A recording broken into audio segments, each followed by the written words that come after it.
আমরা অনেকেই মনে করি, আমি তো নামাজ পড়ি, আমি তো কারোর ক্ষতি করি না, তাহলে আমার আবার ভুল কি?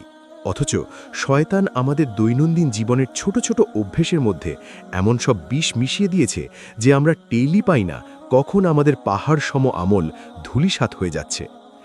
রাসূলুল্লাহ সাল্লাল্লাহু আলাইহি ওয়াসাল্লাম একদিন সাহাবীদের জিজ্ঞেস করলেন, তোমরা কি জানো নিঃস্ব কে?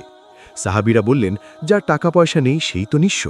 নবীজি বললেন, না, আমার উম্মতের মধ্যে সেই ব্যক্তি সত্যিকারের নিঃস্ব যে কেয়ামতের দিন পাহাড় পরিমাণ নামাজ, রোজা ও জাকাত নিয়ে আসবে, কিন্তু সে দেখবে সে কাউকে গালি দিয়েছে, কারোর হক নষ্ট করেছে, কাউকে মিথ্যা অপবাদ দিয়েছে। ফলে তার সব নেক আমল পাওনাদারদের দিয়ে দেওয়া হবে এবং তাদের গুনাহ এই ব্যক্তির ঘাড়ে চাপিয়ে তাকে জাহান্নামে ফেলা হবে। নাউজুবিল্লাহ!